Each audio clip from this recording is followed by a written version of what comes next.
బ్రహ్మశ్రీ వంగల సోమయాజులు గారిని సవినయంగా సభకి స్వాగతం పలుకుతూ ఉన్నాం. వారు గురువుగారి దగ్గర తిరుమల తిరుపతి దేవస్థానం పౌరాణిక శిక్షణా కేంద్రంలో సుశిక్షితులై ప్రభుత్వ కళాశాల ప్రాచార్య పదవిలో విరమణ పొంది చక్కనైనటువంటి ధార్మిక ప్రసంగాలను అందిస్తున్నటువంటి పురాణ పండితులు. వారు ప్రస్తుతం శ్రీమద్ రామాయణాంతర్గత సుందరకాండలోని అత్యంత విశేషమైనటువంటి సన్నివేశం అంగుళీ ప్రదానం అనేటువంటి అంశం పైన వారు ప్రసంగాన్ని కొనసాగించబోతూ ఉన్నారు. వారు తమ సందేశాన్ని 7 గంటల 15 నిమిషాల వరకు కొనసాగించవలసిందిగా సప్రశ్రయంగా వేడుకుంటూ ఉన్నాం.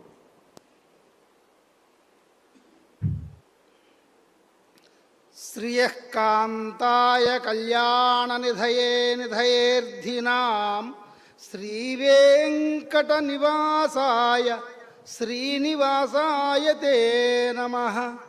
శుక్లాంబరధరం విష్ణుం శశివర్ణం చతుర్భుజం ప్రసన్నవదనం ధ్యాయేత్ సర్వవిఘ్నోపశాంతయే. మాలాంకుండీం చ ఢమరుం శూలం శంఖం సుదర్శనం దధానం భక్తవరదం దత్తాత్రేయం నమామ్యహం. కూజంతం రామ రామేతి మధురం మధురాక్షరం ఆరుహ్య కవితాశాఖాం వందే వాల్మీకి కోకిలం. ఏ వాణి వేదశాస్త్ర ఇతిహాస మహాబ్ది ఏ వాణి వేదశాస్త్ర ఇతిహాస మహాబ్ది మందారవల్లియై కందళించే ఏ వాణి వాల్మీకి హిమగిరీంద్రము నుండి గంగాస్రవంతి అయి జాలువారే ఏ వాణి వ్యాసమునీశాన గళఘనాఘన వర్షధారయై ఘనతకెక్కే ఏ వాణి కాళిదాసేందు బింబము నుండి నిండారు పండు వెన్నెలలు కురిసే అమరవాణి హంసవాహనుని రాణి అమరవాణి హంసవాహనుని రాణి విశ్వకళ్యాణి వీణా ప్రవీణపాణి తీయనగు తెలుగువాణితో వియ్యమంది తీయనగు తెలుగువాణితో వియ్యమంది నాదువాక్కుల నటనం వనర్చుగాత. దోర్భిర్యుక్తా చతుర్భిస్ఫటికమణిమయీమక్షమాలాం దధాన హస్తేన ఏకేన పద్మం సితమపి చ సుఖం పుస్తకం చ అపరేణ భాసా కుందేందు శంఖస్ఫటికమణి నిభా భాసమానా సమాన సామే వాగ్దేవతేయం నివసతు వదనే సర్వదా సుప్రసన్నా.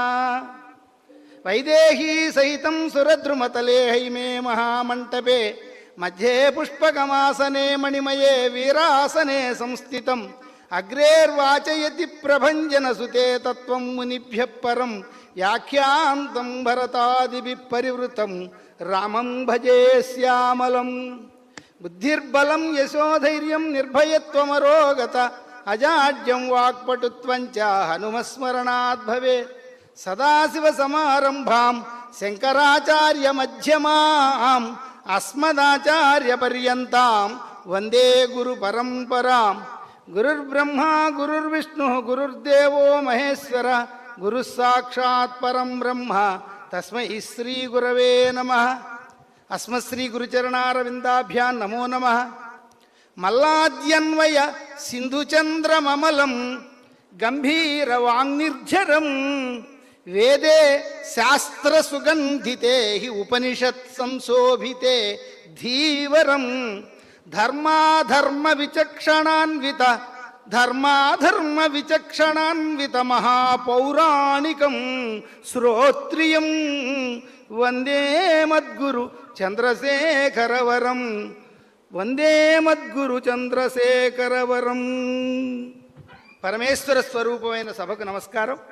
దేవదేవుడు, శ్రీయప్పతి, లక్ష్మీకాంతుడు, రమానాథుడు, కలవు వెంకటనాయక అని కలియుగ ప్రత్యక్ష దైవం వెంకటేశ్వర స్వామి స్వామి యొక్క కరుణాకటాక్ష కృపా వీక్షణలతో ఈ దివ్యమైనటువంటి శృంగేరి జగద్గురు మహాసంస్థానం ఉభయ జగద్గురువుల వారి దివ్య ఆశీస్సులతో 26 సంవత్సరాలుగా మా గురుదేవులు వారి గురువులైనటువంటి మల్లాది రామకృష్ణ విద్వన్ మహాగ్నిజి చైనులు గారి పేరు మీదుగా చేసుకుంటూ ఉంటున్నటువంటి పౌరాణిక విద్వత్ సమ్మేళనాలు 26వ రోజుకు చేరుకోవటం, 26వ సంవత్సరంలోకి ప్రవేశించటం చాలా మాకు ఎంతో ఆనందదాయకం. ఈ రోజుల్లో ఈ సభలు మా గురువుగారు ఉండి చూస్తూ ఉంటే ఆ ఆనందాన్ని మేము పొందలేని పరిస్థితిలో ఉన్నా వాయు రూపంలో ఇక్కడ అనేక మంది గురువులు వేంచేసి ఉన్నారు.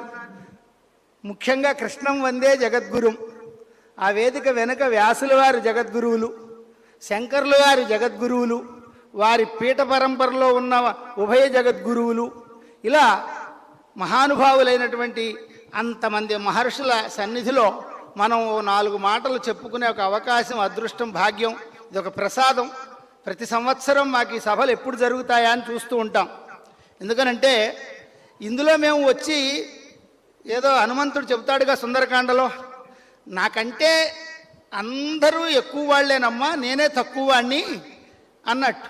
మేమందరం ఏదో కార్యకర్తలుగా కార్యం చేయటానికి వచ్చిన వాళ్ళమే కానీ ఈ వేదికలెక్కి ఇంతింత పెద్ద పెద్ద ప్రసంగాలు చేసేంత శక్తి సామర్థ్యాలు ఉన్నవాళ్ళం కాదు. కానీ మా వెనుక ఉన్న గురుదేవుల శక్తి 4 మాటలు మీ ముందు కుప్పిగంతులు వేయించే ప్రయత్నం చేస్తున్నటువంటి తరుణంలో సుందరకాండలో అంగుళీయక ప్రదానం అనేటువంటి ఘట్టాన్ని ఈరోజు ప్రవచించేటువంటి ప్రయత్నం సమయం మేరకు చేస్తాను.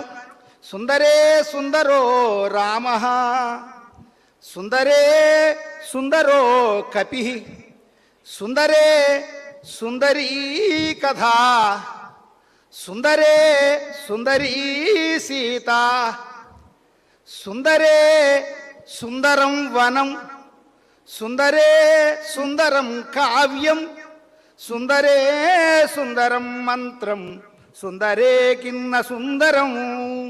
ఎన్ని రకాల సుందరములను ఉన్నా ఇది ఒక తీరుగా ఒక సుందరకాండ వైభవాన్ని గురించి చెప్పుకోవడానికే మనకు కొన్ని గంటల సమయం చెప్పచ్చు. చంద్రబింబ సమాకారం వాంఛితార్థప్రదాయకం హనుమత్సేవితం ధ్యాయే సౌందరే కాండముత్తమే. ప్రతి కాండకు ధ్యాన శ్లోకాలు పద్మపురాణం చెప్పింది, కానీ ఈ కాండకు చెప్పిన ధ్యాన శ్లోకం ఏ కాండకి చెప్పలేదు. ఇందులో ఒకే ఒక్క పదం, ఎందుకంటే సుందరకాండ వలన ఎటువంటి ప్రయోజనాలు కలుగుతాయి అన్నదానికి ఎంతెంత వ్యాఖ్యానం చేసినా వాంఛితార్థ ఫలప్రదం ఒక్క మాటతో మనం ఏది ఏ కోరిక ఎలా అనుకుంటే ఆ కోరిక అలా తీరేటువంటి ఇది ఈ సుందరకాండకి ఉన్నది అనేది నిర్వివాదాంశం. అటువంటి సుందరకాండ అసలు ఇవాళ ప్రారంభం నుంచి చూస్తే ఇది మన పురాణ ప్రవచనాలన్నీ ఖండాన్వయమేనండి, దండాన్వయానికి రావు. ఎవరిది వారిదే, తీర్థం తీర్థమే, ప్రసాదం ప్రసాదమే. ఇప్పుడు మా ముందు ప్రశాంత్ శర్మ గారు వేదవతిని తీసుకొచ్చి చక్కగా మా ముందు వదిలిపెట్టారు. అలాగే రామాయణంలో, భారతంలో, భాగవతంలో ఈరోజు ఉదయం విశ్వామిత్ర యాగ సంరక్షణ చెప్పారు మన ఉమారామారావు గారు. అంటే ఏ ఘట్టానికి ఆ ఘట్టాన్ని మనం ఖండంగా చేసుకుని ప్రవచనాలు చేసేటువంటి ఇందులో ఉన్నాం. కాబట్టి సరాసరి కథాభాగంలోకి వెళ్తే వానరోహం మహాభాగే దూతో రామస్య ధీమతః రామనామాంకితం చ ఇదం పశ్య దేవి అంగుళీయకం ప్రత్యయార్థం తవానీతం తేన దత్తం మహాత్మనా సమాస్వసి భద్రంతే క్షీణ దుఃఖ ఫలాహ్యసి గృహీత్వా ప్రేక్షమాణా సా భర్తుకర విభూషణం భర్తారమివ సంప్రాప్త జానకీ ముదితా భవతు.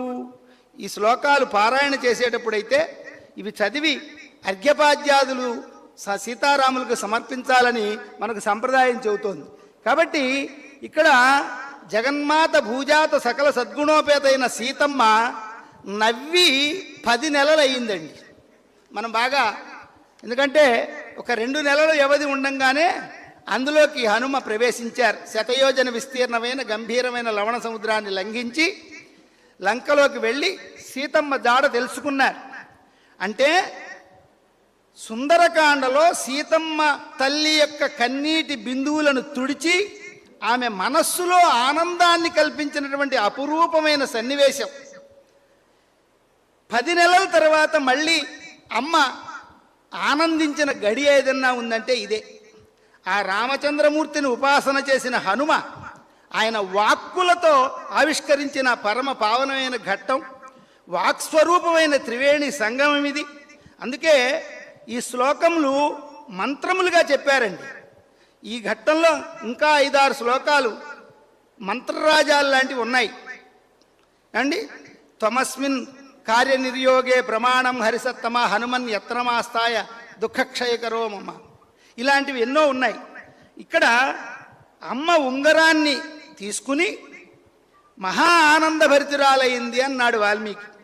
ఈ సమయం అది ఎలా ఉందన్నారు? భర్తారమివ సంప్రాప్త జానకీ ముదితాభవత్.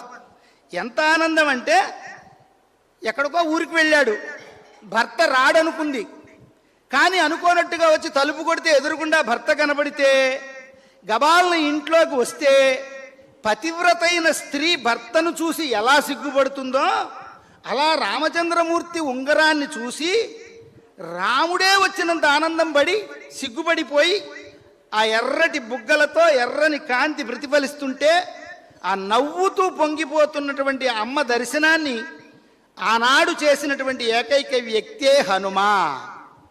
అమ్మకి ఆ స్థితిని కల్పించిన వాడు స్వామి హనుమ.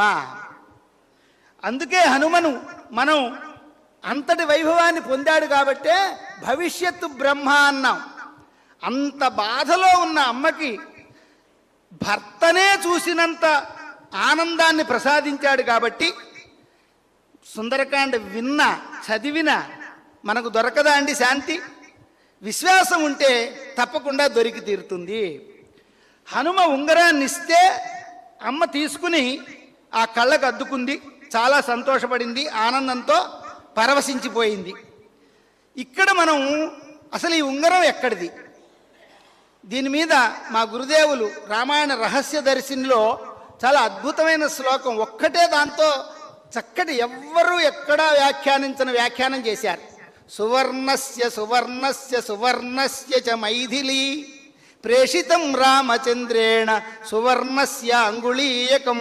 హనుమద్ రామాయణం అని హనుమ పేరు మీద ఉన్న రామాయణంలో ఒక శ్లోకాన్ని ఉటంకిస్తూ అసలు ఈ ముద్రిక అసలు ఎందుకు రాముడిది అయ్యింది అన్న ప్రతిపాదన అయోధ్యకాండ నుండి ఈ కిష్కింధకాండ సుందరకాండ వరకు చక్కటి యుక్తియుక్తంగా ప్రమాణబద్ధంగా సమర్థించారండి, సమన్వయం చేశారు.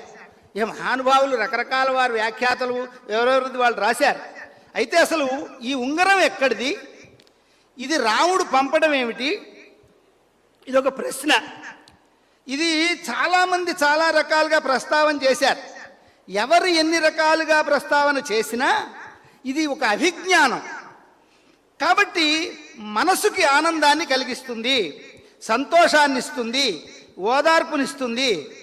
అసలు కిష్కింధకాండలో రామచంద్రమూర్తి హనుమకు ఉంగరం ఇచ్చే సమయానికి సీతమ్మ చేతికున్న ఉంగరం రామచంద్రమూర్తి చేతికి వచ్చినట్టు వాల్మీకి ఎక్కడ చెప్పలేదండి.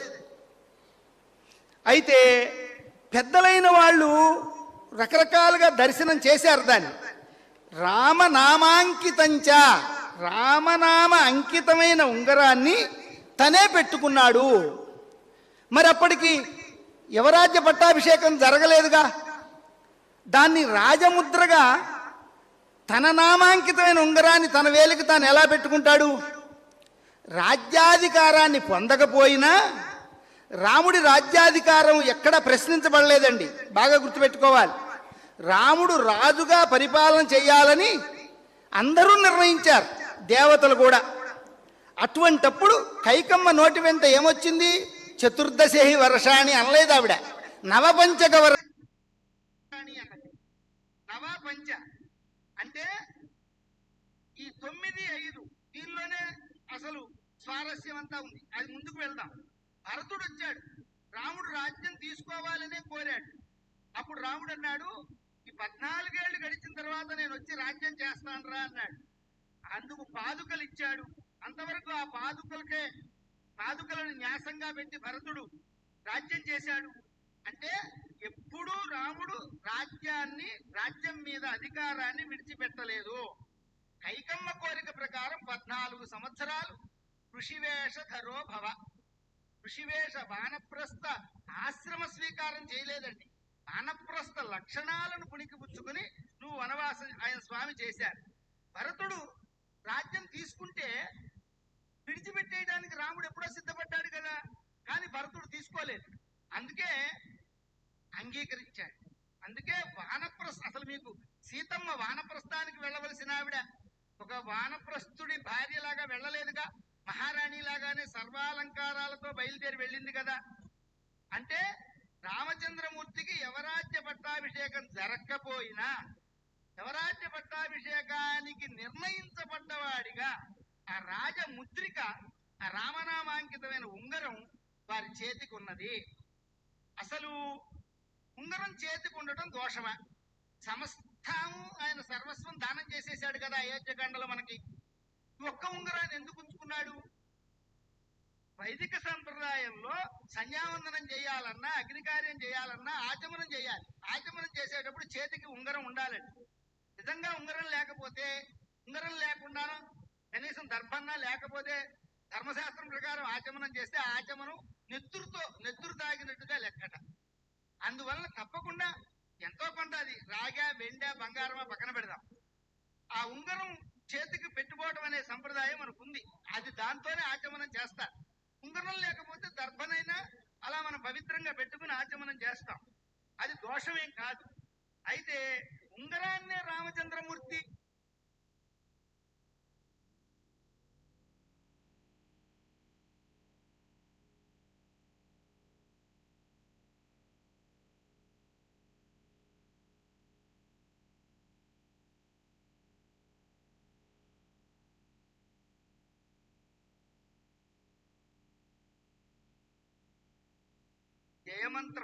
జయమంత్రం అది ఎక్కడైనా విశేషమే.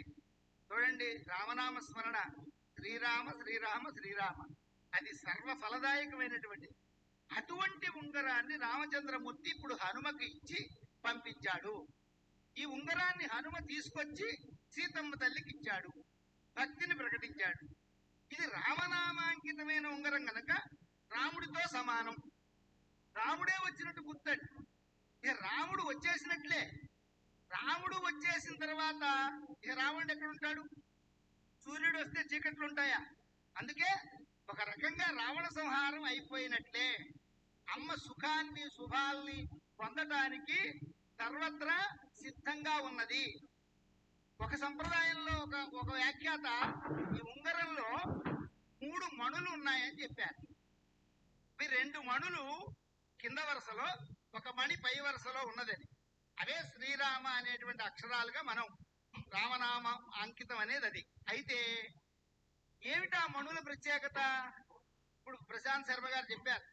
కుశధ్వజుడనే పేరు కలిగిన వేదవతి అంటే సీతా పూర్వరూపపు తండ్రి తపస్సు ఒక మణిలో నిక్షిప్తం చేస్తే, వేదవతి చేసిన తపస్సు 2వ మణిలో నిక్షిప్తం చేసి ఆ 2 మణులతో జగన్మాత నాగేటి చాలులో జనక మహారాజుకు దర్శనం ఇచ్చిందని. దానికి జనకుడు మరొక మణి పైన చేసి సీతమ్మ పెళ్లిలో ఆ అంగుళీయకం చేయించాడని. ఈ మణిలో రాజైనటువంటి వ్యక్తికి వంశ పరంపరానుగతంగా వచ్చే ఆ సూర్యవంశపు శక్తిని అందులో ఆవహింపజేసి చేశారని, ఇలా 3 మణులతో ఉందని. అంటే రాముడికి యవరాజ్య పట్టాభిషేకం కోసం ఏర్పాటు చేయగానే వశిష్ఠుడు ఆ మణిలో సూర్యవంశపు శక్తిని ఆవాహన చేసేసాడండి ముహూర్తం పెట్టగానే. కానీ పట్టాభిషేకం భంగమైపోయింది కదా. అప్పుడేం చేశాడు? భరతుడు వచ్చినప్పుడు పాదుకల మీద నిలబడి ఆ శక్తిని పాదుకలలోకి పంపించేశాడు. అందుకే సూర్యవంశ శక్తి ఈ పాదుకల్లో ఉన్న కారణంగానే రావణుడు గాని ఇతర దేశాధీశులు గాని రాజు లేని అయోధ్య, భరతుడు అయోధ్యలోకి అడుగు పెట్టలా, నంది గ్రామంలోనే ఉండిపోయాడు. ఒక్కడు కూడా కన్నెత్తి చూడలేదండి. దండయాత్రలు ఎవరు చేయలేకపోయారు. ఎందుకంటే అంగుళీకం మరి తను రాజైతే అది రాజ్యాధికార ముద్ర. 14 సంవత్సరాల తర్వాతే ఈ అధికారం వస్తుందని అనుకోకూడదండి. అయోధ్యకాండలో పట్టాభిషేకం ఘట్టంలో భరతుడు రాముడు సమావేశం అయినప్పుడు వాళ్ళిద్దరు ఒక అంగీకారానికి వచ్చారు. తం రాజా భరతో భవా, రే నువ్వు మానవులకి రాజువు గారా, నేను అహమపి రాజరాజు మృగాణామన్నాడు. అంటే నేను రాజరాజునవుతానన్నాడు. ఎలుగుబంటులకు రాజు జాంబవంతుడైతే ఆయనకు రాజు, కోతులకు రాజు సుగ్రీవుడైతే ఆయనకు రాజు, జటాయువు సంపాతి పక్షిరాజులకు వాళ్ళు రాజులైతే ఆయనకి రాజు రాజు. ఇలా అసలు నీకంటే పెద్ద రాజరాజుని, మానవులు కూడా ఒక జాతే కదా, కాబట్టి నేను మానవులకు కూడా రాజునే అన్నట్ట. అంటే అటువంటి రాజ్యాధికార ముద్ర ఈ అంగుళీకాన్ని చూపిస్తోంది. ఇది సువర్ణస్య అన్న పదానికి అర్థం చెప్పుకుంటే సువర్ణ అంటే మంచి అక్షరాలు. శ్రీరామ అన్న దానికంటే మంచి అక్షరాలు ఏమైనా ఉంటాయండి? అలాగే సువర్ణ బ్రహ్మాండమైన రంగు, ఆ శోభన వర్ణం అన్నారు దాన్ని. అలాగే సువర్ణ మామూలుగా సహజంగా మనకున్న దానిలో సువర్ణం అంటే బంగారం. మరి 4వ సువర్ణ పదానికి సువర్ణం దశమాశకము అని 10 మినపగింజల ఎత్తున్న దాన్ని సువర్ణం అంటే చూసారా. కాబట్టి అది రాముడు సీతమ్మకి పంపాడు. సీతమ్మ తక్కువదాండి, అప్రమేయం హి తేజ. అసలు రాముడి శక్తి మొత్తం సీతమ్మదే అన్నాడుగా హనుమ. అందుకే సీత వెళ్ళిపోతే ఆ తేజస్సు తగ్గిపోయిన రాముడు లక్ష్మణుడి చెంత బావురుమన్నాడు, ఏడ్చాడు. కానీ సీతమ్మ ఏం చేసిందండి? ఏడుస్తున్నట్టు నటించి ఆ దేవరహస్యం బయటపడకుండా రావణ్ణి శపిస్తాను అని బెదిరించి తను బెదరకుండా 10 నెలలుగా లంకలో ఉందాడు. అటువంటి సీత దగ్గర ఆమె తపశ్శక్తి దాగి ఉన్న ఉంగరాన్ని రాముడు పంపాడు. ఏ తపశ్శక్తితో ఇంత దూరం కథ నడిపాడో ఆ శక్తిని సీత దగ్గరికి పంపుతున్నాడు. అసలు అరణ్యకాండలో మహర్షులందరి తపశ్శక్తి రామయ్య స్వీకరించాడు. ఈ 13 ఏళ్ల కాలంలో రావణ మీదకి సరిపోతుంది. కానీ రాజముద్రికైన ఉంగరమే తను తీసేసి ఇచ్చేశాడు. వెంటనే మరి ఈ 2 నెలలు ఆయన సంధ్యావందనం చేయలేదని అడగపోకండి. ఎందుకంటే ఈ ఉంగరాలు ఇవాళ రేపట్లో పెద్ద ప్రశ్నార్థకాలు అయి కూర్చున్నాయి. పెళ్లిళ్లలో ఎంగేజ్మెంట్ రింగ్ అని పెద్ద, దానికి పెళ్లి కంటే పెద్ద ప్రోగ్రాం పెట్టారు. ఇది రింగు ఒకటి తొడుగుతున్నాడు, పెళ్లి ఇంకోటి చేసుకుంటున్నాడు. ఇలాంటి పరిస్థితుల్లో మనం ఈ అంగుళీయాలకి ఏమిటి మనం అంటే ఇది అట్లాంటి రింగులు కావమ్మా. ఇది జగన్మాత సీతమ్మ రామయ్య వాళ్ళ కరస్పర్శంతో తాండవించినటువంటి అంగుళీయకం. కాబట్టి అంగుళీకం ఇచ్చేశాడంటే రాజ్యాన్ని విడిచేశాడు అనుకోవాలి. అందుకే రాజ్యం కూడా సీతమ్మ ముందు గడ్డి పరక లాంటిదే. ఈ భావన రామయ్య చూపించినట్టే. అలా ఉండబట్టే ఆమెకండి పెళ్లి నాటికి ఆ అంగుళీయకం పొంది ఆ రోజున ఎంత ఆనందం పొంది ఉంటుందో. ఇక్కడ ఇంకో మాట అన్నారు చూడండి, వానరోహం మహాభాగే కుతో రామస్య ధీమత రామనామాంకితంచ ఇదం పశ్య దేవి అంగుళీయకం అన్నారు. అంటే ఉంగరాన్ని హనుమ ఆమెకు ఇవ్వలేదు, అరచేతిలో పెట్టి పశ్య దేవి అమ్మ చూడు ఇదిగో ఉంగరం అన్నాడు. గృహీత్వా తర్వాత శ్లోకంలో గృహీత్వా ప్రేక్షమాణ స భర్తుకర విభూషణం అన్నాడు. ఇక్కడ 2 పదాలు, ఒకటి అంగుళీయకం అన్నాడు, కర విభూషణం అన్నాడు. అయితే గృహీత్వా ఆవిడ తీసుకుంది. అంటే హనుమకి ఇప్పుడు జగన్మాత తర్వాత కథలో చూడమని ఇస్తే అది తీసుకెళ్లి రామయ్యకి ఇచ్చినప్పుడు హనుమ చెయ్యి పైనుంది, రాముడి చెయ్యి కింద ఉంది. కానీ ఇక్కడ జగన్మాత సీతమ్మ చెయ్యి ఎప్పుడూ కింద ఉండదు. మనకి భాగవతంలో ఆదిన శ్రీసతి కొప్పుపై అన్నట్టు అమ్మవారి చెయ్యి ఎప్పుడూ పై చెయ్యే. అందుకే హోమ్ డిపార్ట్మెంట్ అంటారు. ఆవిడ దూరంగా ఉన్నా ఆవిడదే పెత్తనం ఉంటుంది. ఇల్లు ఆలు ఇల్లాలు, ఇంటికి యజమానురాలు ఆవిడే. చూసారా? కాబట్టి నిజంగా ఆంజనేయుడు ఇస్తే ఆయన చెయ్యి పైన ఉండాలి, తీసుకుంటే ఈవిడ చెయ్యి కింద ఉండాలి. ఆవిడ తానే తీసుకుంది గాని కింద చెయ్యి పెట్టి తీసుకోలేదని కొందరు వ్యాఖ్యాతలు వ్యాఖ్యానించారు. అంటే ఎందుకు? అది తనదే, తన తండ్రి తపస్సు, తన తపస్సు నిక్షిప్తమై ఉన్నటువంటి ఉంగరం కాబట్టి అధికారం తనది అనే అనుమానం కొంచెం ఆవిడికి నాది కాదనేది లేదు కాబట్టి తీసుకుంది. ఇంకా కొంతమంది ఏమన్నారంటే లేదండి, వాళ్ళిద్దరూ జలక్రీడలు ఏవో అక్కడ వాళ్ళు నిజంగా అరణ్యవాసం అంతా వాళ్ళకి అంత తేలిగ్గా గడిచిపోవటానికి ఆయన ఏదో సినిమా కవి రాశాడు, ప్రేమయాత్రలకు బృందావనము కాశీ రామేశ్వరాలు ఇవన్నీ ఎందుకన్నట్టు సీతమ్మ పక్కనుండగా రామయ్యకి అవలీలగా 13 ఏళ్లు బ్రహ్మాండంగా గడిచిపోయాయి. ఏం బాధ ఉందండి? ఆ సందర్భంలో జలక్రీడలు ఆడి వచ్చినటువంటి రామయ్య అనేటువంటి విషయంలో వీళ్ళు ఆటల పోటీలు పెట్టుకుని ఆటల పోటీల్లో సీతమ్మ ఉంగరం పందెంగా పెట్టింది. ఆ పందెం ఓడిపోయింది, రామయ్య గెలిచాడు. ఆ ఉంగరం రాముడు దాన్ని పెట్టుకున్నాడు. అప్పుడు మారీచుడు రావటం, సీతాపహరణం జరగటం వల్ల ఆ ఉంగరం రాముడి దగ్గరే ఉండిపోయింది అని కొంతమంది మహానుభావులైన వాళ్ళు చెప్పారు. ఇక్కడ రామాయణం అంటే శ్రీ విద్యా సంప్రదాయంలో, అద్వైత సంప్రదాయంలో, శిష్టాద్వైత సంప్రదాయంలో, ద్వైత సంప్రదాయంలో, ఏ సంప్రదాయంలో అయినా అద్భుతమైన సమన్వయం చేసి చూపిస్తుందండి.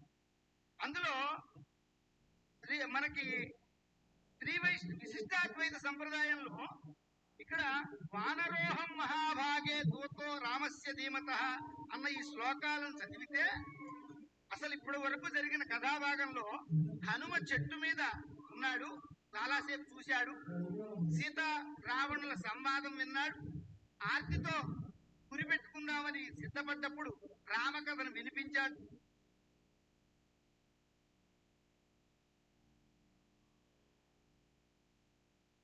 ఆ రామకథను ఆయన వినిపించేసరికి సీతమ్మకు కనబడినటువంటి ఆ రాముడి దివ్యమంగళ విగ్రహ సౌందర్యాన్ని, ఆత్మగుణాలను వర్ణించాడు. తర్వాత రాముడితో తనకు ఎలా పరిచయం అయిందో చెప్పాడు. ఇప్పుడు సీతకు పూర్తి నమ్మకం వచ్చింది. అసలు నిజంగా ఇటువంటి సమయంలో చిట్ట చివరికి ఈ ఉంగరం ఇవ్వాల్సిన అవసరమేం లేదు. కానీ నిజంగా నమ్మకం కోసమే అయితే మొదటే ఇచ్చేయచ్చు కదా, ఎందుకు ఇవ్వలేదు అంటే ఇక్కడ విశిష్టాద్వైత సంప్రదాయంలో ఆచార్య స్థానంలో హనుమను ఉంచి శిష్యుడికి జ్ఞానం ఉపదేశించడంలో క్రమాన్ని హనుమ ప్రదర్శించినట్లుగా గోవిందరాజీయ వ్యాఖ్యానంలో ఉన్నారు. అంటే ముందు భగవత్ కథ వినాలని, తర్వాత భగవంతుడి యొక్క దివ్యమంగళ విగ్రహ సౌందర్యాన్ని, ఆ గుణాలను తెలుసుకోవాలని, వాటి చేత ఆకర్షితుడైన వాడికి అట్టి భగవంతుడి మీద అటువంటి గుణానుభవాన్ని కలిగించిన ఆచార్యుల పైన ప్రీతి కలుగుతుందని, ఆ ప్రీతి ఆభిముఖ్యమైతే ఆ తరువాత తన స్వరూపాన్ని, తన వృత్తాంతాన్ని శిష్యుడికి తెలియజేస్తారు. అందుకే అంటారండి, భాగవత అనుభవం తనకు ఎట్లా కలిగింది, భగవద్ అనుగ్రహం ఎలా లభించింది, ఈ విషయాలను శిష్యులకు తెలియజేయటమే. అప్పుడు శిష్యుడికి ఒక పరిపూర్ణమైన విశ్వాసం ఏర్పడితే ఆ తరువాత భగవద్ అనుగ్రహంతో లభించిన మంత్రాన్ని శిష్యులకు అందజేస్తారు. ఈ క్రమాన్ని హనుమ పాటించినట్టుగా చెప్పారు. అది కూడా చాలా అందంగానే ఉంది. ఎందుకంటే వానరోహం మొట్టమొదటి ఆయన అన్నది అహం నరోవా, నేను నరుణ్ణా అనే సందేహం కలిగేటట్టుగా ఉండే భగవద్ అనుగ్రహ పాత్రులైన మహాపురుషులే వానరులండి. అలాగే సీతమ్మను మహాభాగే, ఎంత బ్రహ్మాండమైన సంబోధన ఇది. అంటే భగవద్ అనుగ్రహ పాత్రురాలవుట అనేటువంటి మహా అదృష్టం కలిగింది సీత అని మనకు సంబోధించాడు హనుమ. భగవద్ అనుగ్రహం ఎవరి మీద ప్రసరిస్తుందో వాడికి గాని యోగ్యుడైన ఆచార్యుడు లభించడు. కాబట్టి ఆచార్యుడు లభించినప్పుడు శిష్యుడు మహాభాగే, మహాభాగ్యశాలి. అంతకంటే ఏం కావాలండి? కాబట్టి అందుకనే ఇటువంటి జ్ఞానం కలిగిన మహాపురుషుడైన ఆచార్యుడు భగవంతుడి సందేశాన్ని మోక్షం కోరే జీవుడికి అందిస్తాడు. అందుకే అతని దూత అన్నాడు. అంటే ఆ విషయాన్ని తెలియజేస్తున్నాడు. అట్టి దూతగా ఎవరు దూత? రామస్య ధీమత. ఒక్కొక్క పదానికి చాలా వ్యాఖ్యానం చేశారండి. అంటే ధీమంతుడైన రాముడికి అన్నారు. అంటే రామ అనే పదం రమయతి, ఆనందింపజేసే స్వరూపుడు కాబట్టి, ధీమాన్ అంటే జ్ఞానగుణకుడు కాబట్టి పరమాత్మ యొక్క దూతే ఆచార్యుడు. ఆయన ఇచ్చిన రామనామాంకితమైన అంగుళీయకం మళ్ళా కర విభూషణం అని ఒక పద ప్రయోగం వేశారు. కర విభూషణం అంటే చేతికి మొత్తానికి కదండి. కరములో ఉన్నవి అంగుళ్య, ముందర దేవి పశ్య అంగుళీయకం అన్నప్పుడు సరిపోతుంది.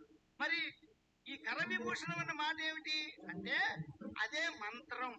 భగవంతుడే రక్షకుడనే జ్ఞానాన్ని మనకు అది ఇస్తుంది.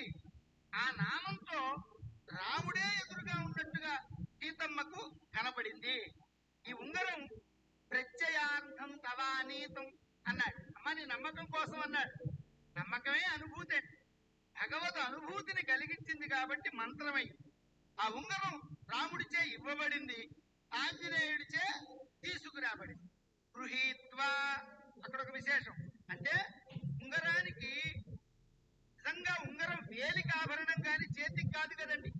మరి ఇందులో కూడా ఒక రహస్యాన్ని పెట్టారు.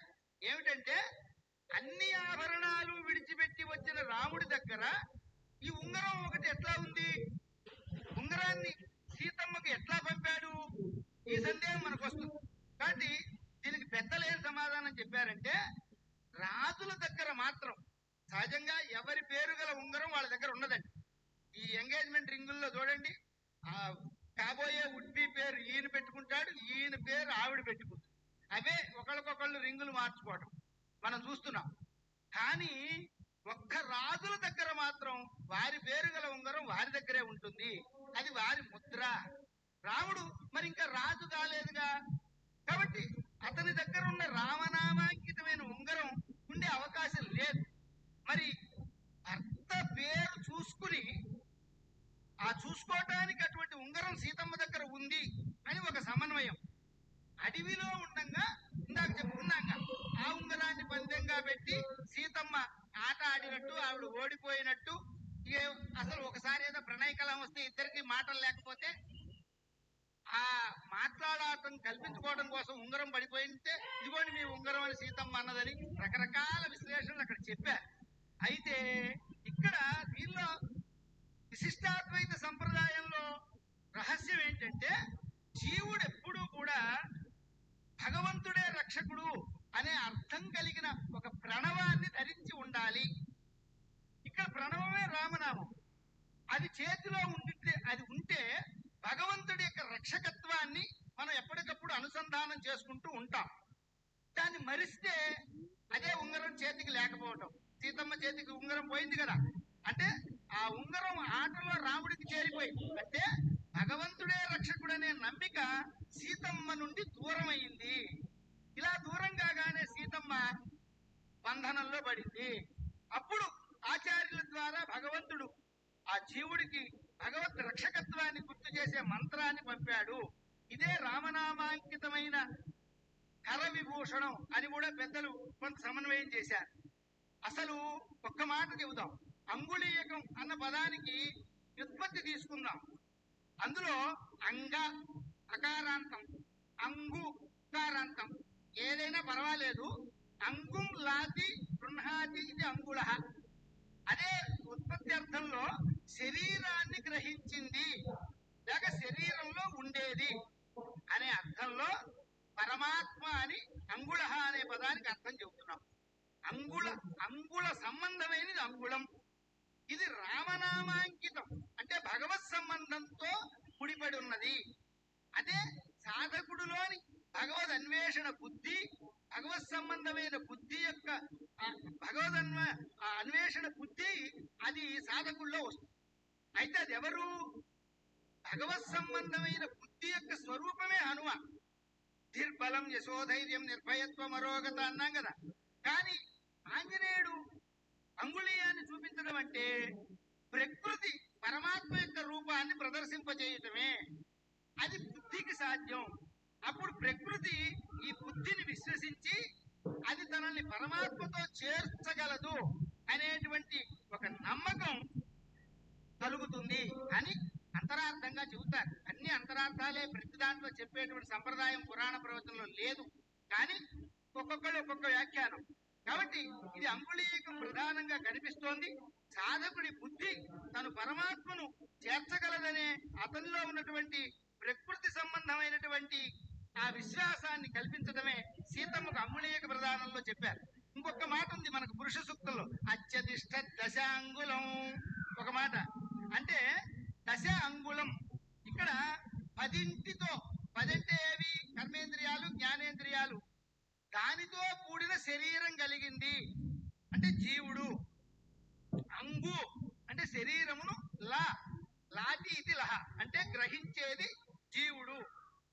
అటువంటి జీవుడిని అతిష్ఠత్ అంటే అతిక్రమించి ఉన్నవాడెవరో ఆయన పరమాత్మ. అంటే దీనిలో అంగుళ పదం జీవుణ్ణి తెలిపేదిగా మనకు స్పష్టమవుతోంది. ఆ జీవాత్మే మాయావరణం లేకపోతే పరమాత్మగా పిలువబడతాడు. కాబట్టి అంగుళీయకం అన్న పదంలో అంగుళ అనే పదానికి పరమాత్మ అనే అర్థం చెప్పొచ్చు అని చెప్పారు. ఇంత వ్యాఖ్యానాలు ఎందుకు అనుకుంటున్నామంటే, రాముడిచ్చిన ఉంగరాన్ని సీతమ్మకి ఇచ్చేశాడని చెబితే ఏమంత చమత్కారం ఉంటుందండి. కాబట్టి ఇది ఖచ్చితంగా రామచంద్రమూర్తి వారికి రాజముద్రిక. అది తీసుకొచ్చాడు, అది చూశాడు. ఆ జగన్మాత చూసి మహా సంతోషపడింది. ఆ సంతోషంతో ఆవిడ ఇక్కడ చాలా విశేషాలు చెప్పారు. ఎందుకనంటే కచ్చిదాశాస్తి, తర్వాత సీతమ్మ రాముడితో మాట్లాడుతున్నప్పుడు కచ్చిదాశాస్తి దేవానా ప్రసాదం పార్థివాత్మజ అని, అసలు రాముడు దైవానుగ్రహాన్ని పురుషకారాన్ని సమానంగా చూస్తున్నాడా లేదా? గాలిలో దీపం పెట్టి దేవుడే నీ మహిమ అన్నా లేదు, నా స్వతంత్ర కృషే తప్ప దేవుడిది ఏమీ లేదు అని అన్నా రెండు దోషాలే కదా.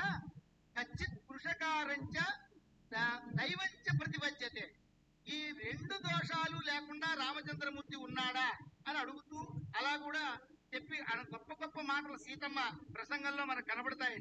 అలాగే ఇక్కడ రామచంద్రమూర్తి, నేనమ్మా ఇప్పుడే నిన్ను తీసుకువెళ్తాను, నా వీపు మీద ఎక్కమంటే నవ్విందా. నవం పరిభవం కృతం అన్నారు. అసలు అటువంటి అవమానం ఆయనకి ఇంత ముందు ఎప్పుడు ఎదురు కాలేదట. అమ్మ నన్నేదో ఈ వృషదంశక మాత్ర సన్ అంత పరిమాణంలోనే ఉన్నాడు కదా, కాబట్టి నన్ను అలాగే అనుకుంటోందని శిరసి అంజలి మాదాయ ఆయన విశ్వరూపాన్ని చూపించాడు. చూపిస్తే మనకు పరాశర సంహితలో పంచముఖ ఆంజనేయ స్వామి స్వరూపం అక్కడ ఆవిర్భవిస్తుంది. రుద్రాంజనేయుడు, వీరాంజనేయుడు, ప్రసన్నాంజనేయుడు, దాసాంజనేయుడు, అభయాంజనేయుడు, ఇలా ఆంజనేయ స్వరూపాలు పరాశర సంహితలో అనేకంగా కనబడతాయి. కాబట్టి ఇక్కడ రాముడు ధర్మమూర్తి, సీతారాములు అంటేనే ఇద్దరు ధర్మానికి కట్టుబడి ఉండేవాళ్ళు. అటువంటి తన భర్త యొక్క గౌరవం ఇనుమడించాలి, తన భర్తే రావాలి, వచ్చి తనను అపహరించి తెచ్చిన రావణ్ణి చంపి ఆ తరువాత తను బయలుదేరి వెళ్ళాలి అంటూ ఇక్కడ సీత ఆ తల్లికి ఆవిడ హనుమకండి కాకాసుర వృత్తాంతం చెప్పింది. ఈ కాకాసుర వృత్తాంతంలో కూడా చాలా విశేషాలు ఉన్నాయి, కానీ మనకున్న సమయంలో ఒక 2-3 మాటలు చెప్పి ముగిద్దాం. ఎందుకంటున్నానంటే అసలు దీని గురించి మహర్షి ఇది అయోధ్యకాండలో జరిగింది, అరణ్యకాండలో జరిగింది. అరణ్యకాండలో ఆయన రాయలే. వాల్మీకి నిజంగా బ్రహ్మగారిచ్చిన అదృష్టం వశాత్తు చూడని అసలు సరహస్యంచే అన్నారు కదండి, అన్ని విషయాలు ఆయనకు తెలుసు. కాబట్టి రాజమౌళి గారి సినిమా లాగా ఎక్కడ ఏది ఎంత సస్పెన్స్ లో పెట్టాలో అంత సస్పెన్స్, ఏ పాత్ర ఎక్కడికి ఎంత అవసరమో అక్కడికి వాడుకునేటువంటి విధిగా ఆయన రాసుకొచ్చారు. ఎందుకంటున్నానంటే మరి అరణ్యకాండలో చెప్పలా, అరణ్యకాండలో చెప్పి ఇక్కడ చెప్పినందువల్ల నష్టమేమి లేదు కదా. అంటే ఇక్కడ ఈ విషయంలో మనం జ్ఞాపకం పెట్టుకోవాల్సిన రహస్యాలు ఏంటంటే, ఇది కాకాసుర వృత్తాంతం. కాకాసురుడు అనేవాడు జయంతుడు ఇంద్రుడు కొడుకే ఆ వేషంలో వచ్చాడని, ఆయన బ్రహ్మాస్త్రం వేసినట్టుగా ఆ బ్రహ్మాస్త్రం తరివితే ఎవ్వరూ కూడా అభయం ఇవ్వకపోతే తిరిగి రాముడినే శరణు వేడి రాముడి దగ్గర ప్రాణాన్ని కాపాడుకున్నాడు. అసలు ఉన్నదంతా అభిజ్ఞానం అంతా గమ్మత్తంతా ఇందులోనే ఉందండి. ఒకటేమో దేవతలు పరీక్ష పెట్టారు, ఈయన ఇట్లా చెట్టా పట్టాలు వేసుకుని టింగురంగా అని తిరుగుతున్నాడు. వాళ్ళేమో నిశాచరులు, రాక్షసులు, రాత్రులు యుద్ధం చేసేవాళ్ళు వాళ్ళు. ఈయనకి పగలైతే ఏ మంత్రమైనా నియమనిష్టలు ఉండాలి. అస్త్రములు ఈయనకి ప్రాక్టీస్ లో ఉన్నాయా, మర్చిపోయాడా? ఆమ్నాయాన వయోగేన విద్యాం ప్రసిద్ధిలామివ అని చెప్పాడు కదండి. కాబట్టి అలా ఆలోచించి ఈ కాకాసుర వృత్తాంతాన్ని చెప్పారు. అంటే అమ్మవారు పక్కన ఉన్నంతసేపు రాముడు చాలా ప్రసన్నుడై ఉంటాడు. అందుకే రామ ఉపాసన ఎప్పుడు శ్రీరామ ఉపాసనగానే చెయ్యాలి తప్ప ఒక్క రాముడే కావాలనుకుంది చుప్పనాది శూర్పణఖ, అది నాశనమై. ఒక్క సీతే కావాలనుకున్నాడు రావణాసురుడు, వాడు నాశనమైపోయాడు. కాబట్టి అమ్మతో కలిసిన స్వామినే మనం ఉపాసన చేస్తాం. అసలు ఉపాసనా కాండకి ఇది ప్రత్యేకమైన కాండ. అహంగ్రహోపాసన, ప్రాతీకోపాసన, ఉపాసన పద్ధతులు, ఉపాసన క్రమం ఎంత సుందరకాండలో మనకు బాగా వస్తుంది. అంటే ఇక్కడ చూడండి, అమ్మ పక్కన లేకపోతే రాముణ్ణి ఎవరు పట్టుకోలేరు. ఆయన కడిమిమై ఒక్కడ కరదూషణాదుల 14 వేవుల పారి సమరని మూలబలాన్ని యుద్ధకాండలో ఎంత క్షణంలో సంహరించాడో కూడా చెబుతాడు. ఆయన సాక్షాత్ యముడే. అమ్మ పక్కనే ఉంటే అసలు ఇందాకన్నట్టుగా అనపాయింది కదా, కాకాసురుడే వచ్చి వక్షస్థలం మీద రక్తం తెప్పించినా వాడు బతికిపోయాడు. కానీ అదే రావణాసురుడు, వాడి తలలు తెగిపోయాయి. కారణం ఏమిటి అంటే వాడి కర్మ. సీతమ్మ రాముడి పక్కన లేదు. రెండోది, సీతమ్మ తల్లి తెలివిలో ఉండి తన మొలనూలు తను తీసుకుని బిడ్డతో పడుతున్నంతసేపు రాముడు నవ్వాడు, పరిహాసం చేశాడు. ఒక కాకి మీద రాళ్ళు వేస్తావా, వడ్డాణం వేస్తావా అని. కానీ ఇక్కడ సీతారాములు ఆ దేవరహస్యాన్ని మనకు ఎలా చెప్పారంటే వాళ్ళ అన్యోన్యత. ఆ ఇద్దరు కూడా వాళ్ళు బ్రహ్మచర్యాశ్రమంలోనే ఉన్నారండి. ఈ విషయాన్ని కూడా మనం పట్టుకోవాలి. 14 ఏళ్ళు కాబట్టి ఆ శౌచాన్ని ఇక్కడ చూపిస్తూ ఆ కాకాసుర వృత్తాంతానికి విశేషమైన ప్రాధాన్యత చెప్పారు. ఇది మనసులో పెట్టుకోవాల్సిన అభిజ్ఞానంగా, ఎంతకాలం మనం భగవంతుడి మీద నమ్మకంతో ఉంటామో అంతకాలం భగవంతుడు ఏ ఉపద్రవం వచ్చినా దాని నుంచి మనల్ని గట్టెక్కిస్తాడు. ఒక్కసారి నీ ప్రయత్నం నువ్వు చేసుకోవటం మొదలు పెడితే నీ సంగతి. గజరాజుని 1000 ఏళ్ళు పోరాడాడండి, లావక్కింద లేదు ధైర్యం వదిలేశాడు. ఎందుకు? నీ అసం ఎంతుంటే అంత కాదు. నీవే తప్పై తప్పరం పెరుగరావే దీనుని అన్నప్పుడే కదా సిరికించెప్పుడు శంఖ చక్రయుగమం చేదో సంధింపడని వచ్చాడు. కాబట్టి ఈశ్వరార్పణ నువ్వు చేస్తే నీకు ఈశ్వరుడు అనుగ్రహం కలుగుతుంది.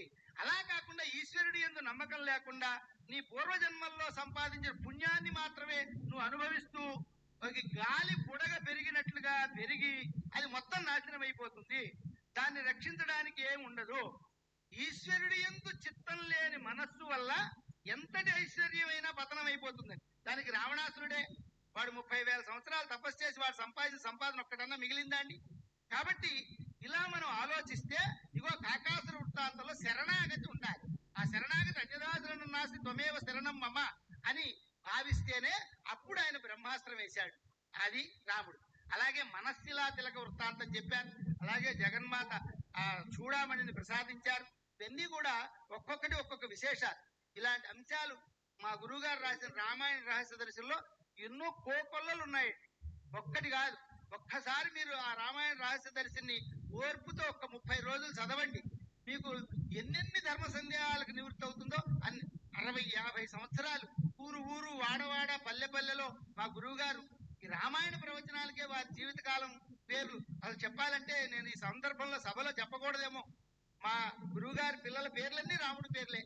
రామనాథం గారు, రామచంద్రుడు గారు, రాఘవ గారు, ఏమండి ఇట్లా అందరూ అందరి పేర్లు రాముడి పేరు మీదే పెట్టారు.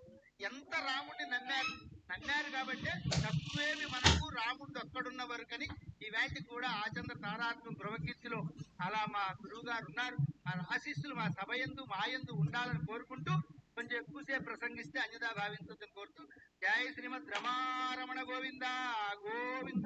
జై గురుదేవ దత్త. ఇంతటి వరకు చాలా అత్యద్భుతంగా ఈ అంగుళీయక ప్రధానం అనే ఘట్టంలో ఉన్న